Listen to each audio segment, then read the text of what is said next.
Feitas as conciliações, a gente passa para a análise dos dispêndios, propriamente ditos, e da verificação dos documentos comprobatórios de cada um desses dispêndios, né? A gente tem diversos dispositivos legais que falam da prestação de contas e da necessidade de apresentação desses documentos comprobatórios, dos documentos que permitam avaliar e concluir se a parceria foi executada conforme pactuado. E a gente observa que todos os artigos, toda a legislação que fala sobre a apresentação de documentos, ela sempre traz uma série de elementos que devem ser analisados conjuntamente para a gente poder avaliar ou reprovar uma despesa, né? São múltiplos fatores que a gente tem que considerar simultaneamente na avaliação. Isso está lá no o artigo anterior ali que eu mostrei para vocês, está lá no decreto do termo de fomento e colaboração. Isso vem repetido na instrução normativa do Tribunal de Contas, né? São elementos no plural que permitam a exata verificação das despesas realizadas, dos pagamentos, da vinculação com o objeto. E a gente falando disso, esses elementos no plural, a gente está falando de novo do tal do nexo de causalidade, né? Pode passar. A gente tem aí um trechinho de um acordo, né, do Tribunal de Contas da União, né, que ele...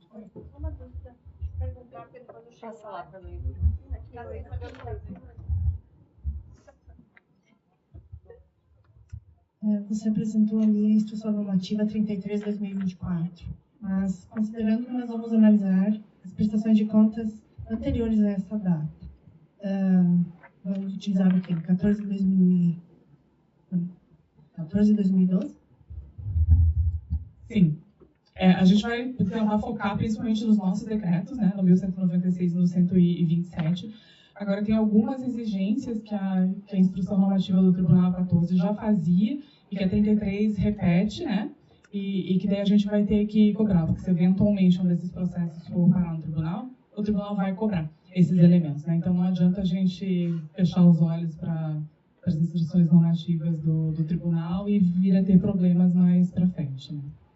Bom, eu estava falando ali que os dispositivos da legislação que falam da análise da prestação de conta, eles sempre falam de múltiplos fatores que a gente tem que analisar simultaneamente, né? E aqui tem um trechinho de um acordo do Tribunal de Contas da União que eu acho bem interessante, que ele fala da coerência entre esses elementos, né? Diz assim que há de se aferir a coerência entre os extratos bancários, a relação de pagamentos efetuados, os comprovantes de despesa, a adequação da forma de pagamento e a pertinência dos bens entregues com os quantitativos e especificações constantes no objeto aprovado. Então, pode passar essa. É mais um dispositivo da nossa lei que fala expressamente, né, sobre a necessidade de estabelecer esse nexo de causalidade. Pode pensar. Que é isso tudo, né? É verificar a coerência entre todos esses elementos que compõem o processo da prestação de contas, né? Extrato bancário, documentos fiscais, os demais documentos comprobatórios, né, tipo fotografias, laudos, enfim, todos os outros documentos, balancete, comprovante de despesa, tudo isso tem que ter coerência para a gente poder dizer que existe o nexo de causalidade, poder aprovar as despesas. Aí aqui a telinha do sistema, lá onde vocês acham os dispêndios, né? Quando clica na abinha dispêndio, abre a listinha e daí aqui começa a nossa diversão. Um por um, né? Caixinha por caixinha, a gente vai clicar na caixinha, clicar em analisar e passar para a análise do dispêndio. Para cada dispêndio, a gente vai classificar ele como aprovado, diligência, correção de dados, diligência ou reprovação. Lembrando que a gente só pode reprovar depois de passar por diligência, a gente nunca vai poder reprovar direto. E aquela situação ali de diligência, correção de dados, é quando, assim, a princípio, os documentos estão todos ok, mas, por exemplo, na hora de digitar o número da nota fiscal, ele errou o número, sabe? E a gente tem que fazer essa conferência. Aí você coloca ali diligência, correção de dados para ele ajustar o número da nota fiscal. Ou então ele disse que era uma nota fiscal, mas na verdade era um recibo, né? Ele tem que ajustar lá a classificação do documento que ele juntou. A gente vai falar agora dos documentos, né, propriamente ditos, e já coloquei essa telinha aqui para vocês lembrarem. O Edson mostrou ontem para vocês que lá no portal de transferências tem um manualzinho que chama Documentos do Processo. Ele está recém-atualizado ali, de 30 de junho, a última atualização deles. Ajuda bastante. Ali vai ter um checklist de todos os documentos que vocês têm que encontrar no processo. Aqui é só um pequeno pedacinho, na verdade, são documentos de páginas e páginas e páginas. Para todas as situações, tá? Eu trouxe aqui do termo de fomento e colaboração, mas ele tem para convênio também, e ele tem das outras etapas do processo também, desde a parte do cadastro e da concessão até a prestação de contas, toda a relação de todos os documentos que vocês têm que identificar no processo, com ali a fundamentação legal correspondente. E ali já está a IN 14, né? Realmente, que é a IN de Gencaia.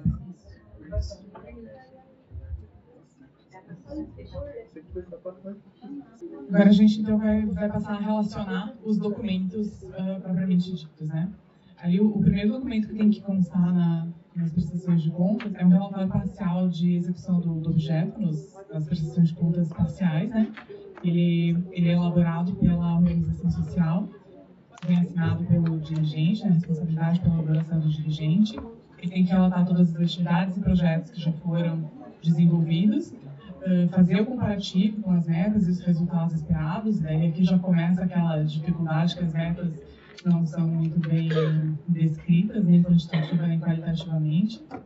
E a justificativa quando as metas não forem atingidas, né?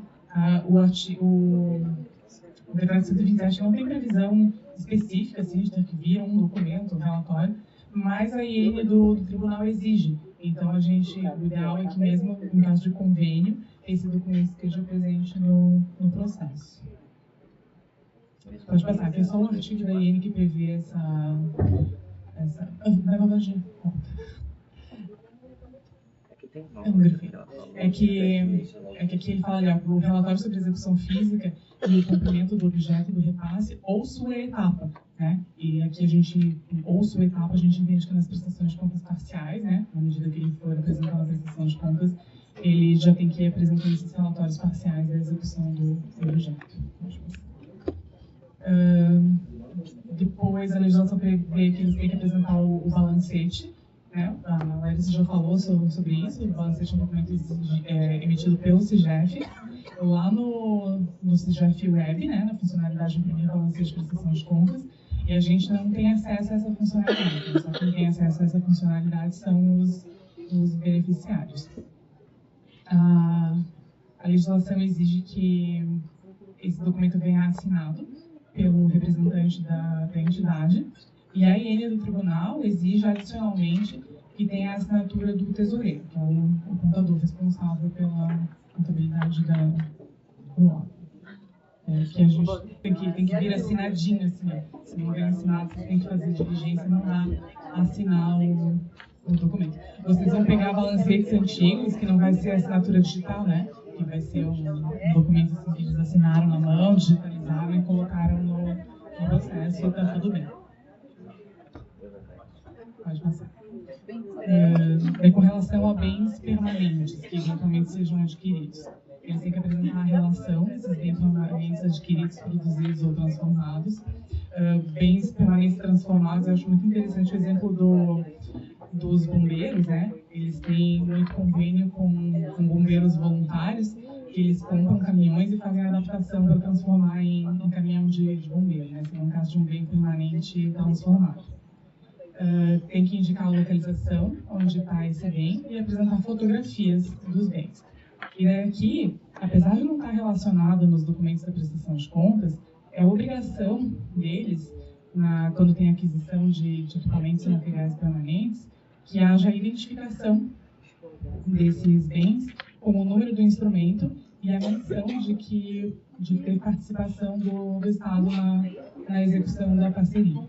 Então, quando vocês forem analisar as fotografias desses bens, vocês têm que procurar na fotografia, pode passar a plaquinha ali, a etiquetinha que indica a participação do Estado e, de preferência, ali que tenha o número do convênio. Esse aqui é um caso de bem permanente.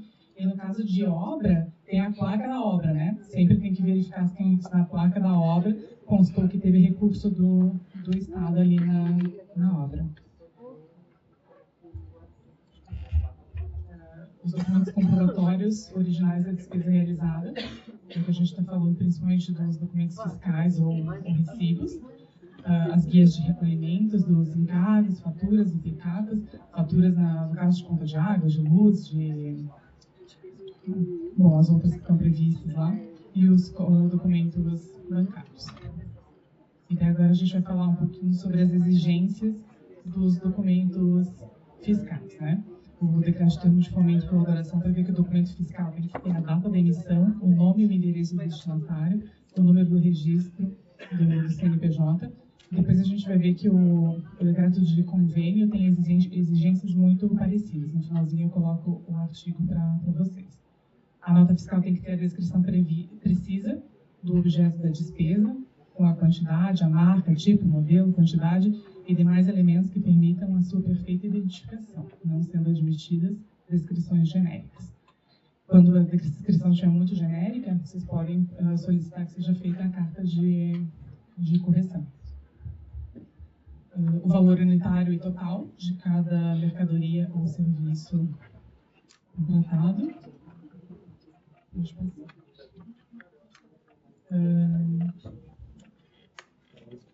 E daí aqui o decreto, os nossos decretos eles são mais antigos, né? Então eles sempre prevêem que os documentos têm que ser apresentados em primeira via, original, preenchido com clareza, sem emendas, borrões ou rasuras, que é coisa típica de documento feito na mão, né? Mas hoje em dia a gente sabe que são raríssimos casos, eu nunca mais vi alguém que tenha talão de bloco de nota fiscal preenchido na mão, né? O padrão agora é ter nota fiscal eletrônica.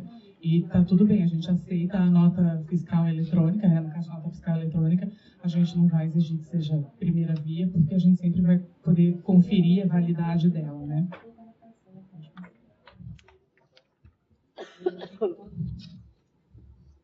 Aqui um exemplo para vocês ali que tem que ter o número do instrumento, né?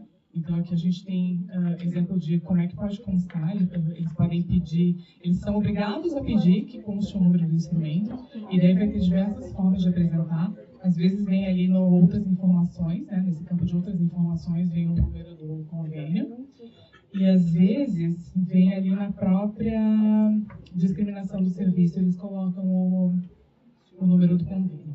Eu vou falar para vocês que nesse caso está ali, mas se olhar bem direitinho a fonte ali da descrição do negócio e a fonte do número do convênio, não sei. Eu acho que sim. Parece que foi colocado depois, né? Não sei. Mas enfim, tem como colocar, é só uma questão deles pedirem. E se não tiver, dá para pedir a carta de correção para colocar. E assim, no caso de vocês, como vai ser coisa muito antiga, se não for possível emitir a carta de correção, tem todos os outros elementos para comprovar o nexo de causalidade, né? Então, se estiver tudo certo e só não tem o número do instrumento na nota, não vai ser motivo para gosto. Para uma ressalva, sim, mas não para... Mas como está o QR Code, vai aparecer na cor original. Isso. Está o QR Code ali da nota? Sim. Aí vai dar pra gente não tem a gente... É que vocês vão pegar a nota manual, né? Na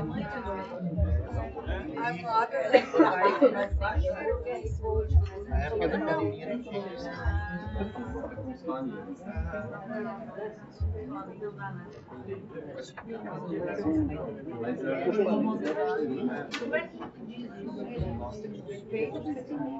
Na verdade, o que vale é constar o dado de convênio, né? Registrado ou não.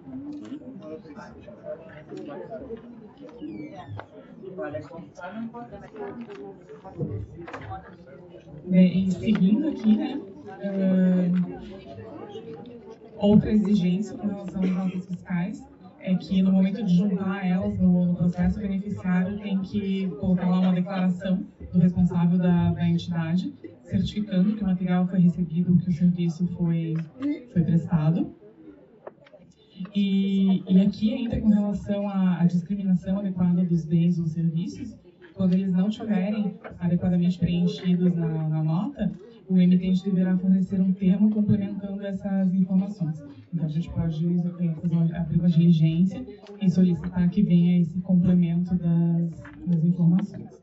E eu trouxe para vocês aqui, pode passar. Isso, com relação à declaração do responsável, a nota, vocês vão se deparar muitas vezes com isso. É uma assinatura, só, um carimbo com o nome de uma pessoa. Isso não é uma declaração. Declaração é certificado. Uma declaração, certificando que recebeu, tem que dizer certifico que foi recebido. Pode passar na próxima. Ó, o correto é assim. Entendeu? Então, quando vocês tiverem... Oi? Devolve. Faz uma diligência e daí vocês vão poder pedir que eles apresentem uma declaração num documento apartado mesmo, né, dizendo assim, eu declaro que recebi o bem ou serviço XYZ constante da nota fiscal número, sei lá o quê, tá? A declaração tem que vir. E só aquela assinatura solta assim não é exatamente a declaração que a gente espera. Sim, no caso de obra, normalmente vai ter um laudo de medição, vai ter outros documentos também que vão te ajudar a fazer essa análise, né? Tá, daí aqui, só o artiguinho do decreto de convênio, que fala mais ou menos a mesma coisa, né, com relação às exigências da nota fiscal, que tem que ter ali o número do instrumento, a gente tem que verificar os requisitos de validade e se o preenchimento da nota está correto. Pode passar. Acho que a gente já falou, né, sobre a declaração do responsável. Pode passar. Eu trouxe aqui dois artigos da instrução normativa do tribunal, mas na verdade eles falam também dessa questão do original e da primeira via, e que na verdade ele diz que ele dispensa, né, o original e primeira via quando o documento é inserido no processo por plataforma eletrônica com garantia de origem do signatário, né, que tem a assinatura eletrônica do beneficiário. Como os processos de vocês são mais antigos, acho que não é o caso. E ele também diz que, ao invés da nota fiscal propriamente dita, a gente pode receber o TANF, né, que é o documento auxiliar de nota fiscal eletrônica, e daí fazer a verificação da validade com a chave de acesso dela.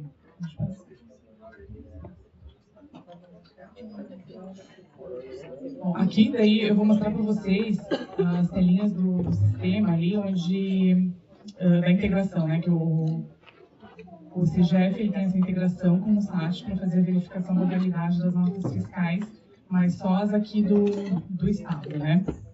A gente tem 3 campos ali, três verificações que o sistema faz, que é a situação do favorecido, a validação da nota fiscal e a validação da AIDF. A AIDF é a autorização de impressão de documento fiscal, mas também em desuso, mas mais para frente a gente fala.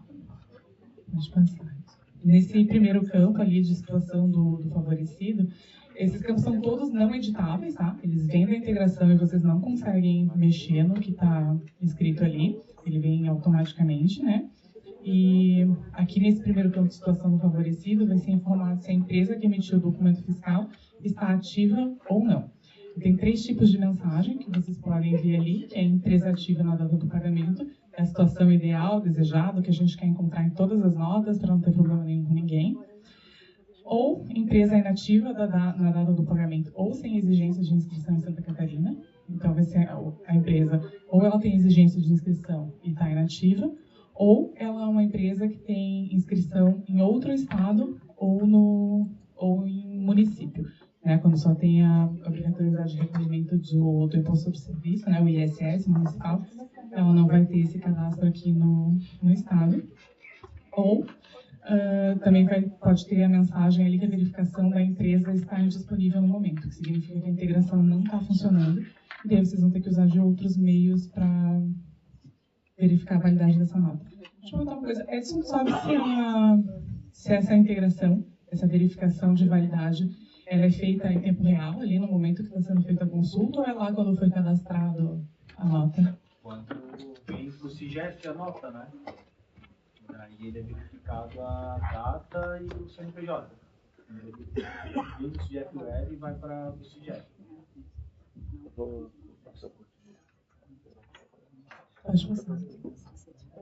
A segunda verificação ali é da validação da nota fiscal eletrônica, também é campo editável, que vem preenchido, não editável, que vem preenchido automaticamente, e nesse campo ele vai informar se a nota fiscal eletrônica é válida ou não. A situação desejada é a primeira, que está ali, né, que vem a mensagem de que a nota fiscal eletrônica informada está presente no banco de dados da CEF e não está cancelada, o que a gente quer encontrar. Mas outras mensagens podem aparecer. A segunda possibilidade é a nota fiscal eletrônica inválida, significa que a nota informada não está presente no banco de dados da CEF ou está cancelada, então é uma nota que a gente não vai poder aceitar como comprovante, ou que a verificação não está disponível. Significa que a integração não está funcionando e vocês têm que verificar de outra forma a validade dessa nota. Sim, daí tu vai ter que usar o código de acesso dela ali, né, a chave de acesso que vem na nota, ou o QR Code, para verificar a validade dela. E tem alguns que não é antigo isso, pode ser notas que não sejam eletrônicas? Sim, aquelas RDF, né? Isso, daí é o próximo campo ali, né? Já passou? Que é a validação da IDF. A IDF é a autorização de impressão de documento fiscal. São as notas não eletrônicas, né? Para fazer o bloco de notas, eles tinham que pedir autorização para a Secretaria da Fazenda e daí mandar fazer essa impressão em gráficas credenciadas junto à Secretaria da Fazenda. Daí, com isso, tinha o controle ali da numeração das notas, né?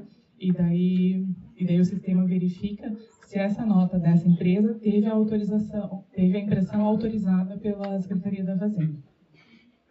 Agora, se essa integração não está funcionando, não sei como é que faz Dá para entrar em contato com a gente, né? para botar a integração para funcionar. Sim, é um web service que deve estar temporariamente fora, mas isso é bem raro, né? E aí a gente entra em contato com eles e a pessoa consulta novamente. Pode ir passar. E daí, quando for a nota fiscal de outro estado ou municipal, vocês vão ter que pegar esses elementos ali, né? A chave de acesso, o código de verificação, o QR Code, para fazer a verificação da validade da nota fiscal. Recibo. Bom, a regra é a emissão da nota fiscal.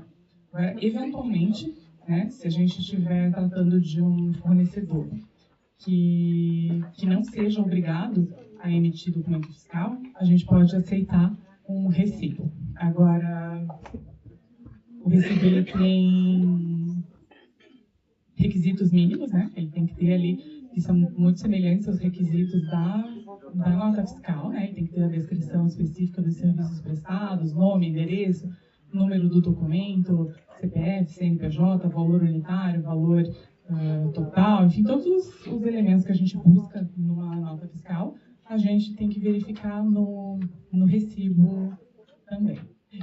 Inclusive, o fato dele não ser obrigado a emitir documento fiscal não significa que ele não é obrigado a recolher tributos. Então, a gente tem que verificar se foi feito o recolhimento dos tributos correspondentes, tá? Esse caso de recibo acontece normalmente para prestação de serviço por pessoa física.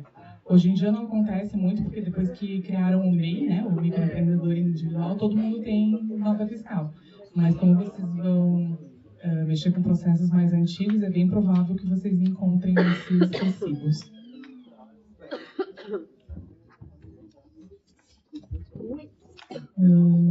Bom, aqui é um artigo da Instrução Normativa 33 do Tribunal.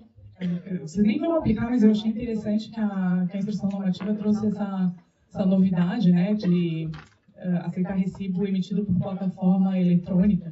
É uma inovação do Tribunal que, assim, mostra que eles estão se esforçando para deixar os instrumentos deles, né, os normativos deles adequados para a realidade. Hoje em dia é muito comum, né, um deslocamento ser feito por um Uber, um 99, algum aplicativo qualquer, ou não só esses de transporte, né, vários outros aplicativos, vários serviços hoje em dia são prestados por aplicativos. e tem que ter uma forma de comprovação dessas despesas, né? Mas provavelmente vocês não vão ver esse caso, eu achei interessante.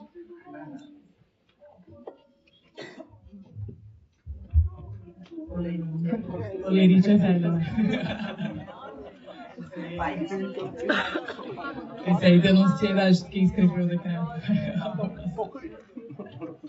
Bom, mas enfim, quando dentre as despesas aprovadas tem folha de pagamento, né, principalmente das organizações sociais, a gente tem que verificar o contra-cheque, né, se um dos documentos que eles têm que juntar é o contra-cheque, que tem que conter ali todos os dados, seja da pessoa empregada, quanto do empregador, e ainda o comprovante de recolhimento da contribuição previdenciária e do FGTS, e, obviamente, o comprovante de depósito na conta do empregado, né? E daí vocês vão ter que procurar no... Então, daí essa é a carinha de um contra-cheque. Todo mundo já recebeu, né? A gente recebe salário, graças a Deus, então todo mundo sabe como é que é um contra-cheque. Mas é importante vocês verem que tem que ter todos os proventos, né? Todos os valores que eles recebem, todos os descontos, tem que ver tudo discriminado bem certinho. Pode passar. O extrato bancário, né? Tanto o extrato da conta corrente quanto da conta da aplicação financeira, do período completo que faz referência à prestação de contas. E mesmo que não tenha movimentação, né, a gente tem casos assim que o recurso é depositado na conta, mas as despesas só vão ser realizadas meses depois. Mesmo nesses casos que não tem movimentação, a gente precisa do extrato da conta bancária mês a mês de todo o período. Aí, pode passar. Então, carinha de um extrato bancário do Banco do Brasil, pode passar. Essa é a carinha de um extrato de conta aplicação. E daí ali vocês veem que aparece sempre o valor bruto e o valor líquido do rendimento, né? O valor que vocês usam para verificar o valor que eles informaram lá como rendimento vai ser sempre o valor líquido. Pode passar. Bom, quando a gente tem despesa com cursos, palestras, seminários, treinamentos, capacitações e congêneres, existem outros documentos, né, que a gente tem que exigir para comprovar a realização desse evento, que é o nome dos participantes, né, a lista de quem participou do evento com o número do CPF e a assinatura das pessoas, o nome dos palestrantes, né, se for caso de palestra, ou do artista, seja, né, quem for contratado para a realização do evento, os temas abordados, a carga horária, local, data de realização e outros elementos para comprovar a realização, né? Tipo fotos, divulgação na imprensa de que o evento aconteceria, né? Para ter a confirmação das datas e qualquer outro elemento que vocês julgarem necessário que vocês podem fazer diligência para pedir. Os de vocês, evento do passado vai ser mais difícil, mas enfim, pode passar. E aí ele passou lá.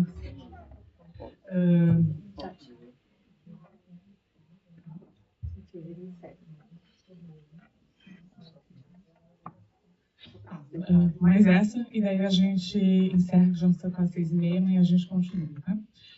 Despesas com serviço de assessoria, consultoria, promoção de eventos, seminários, capacitações, congêneres.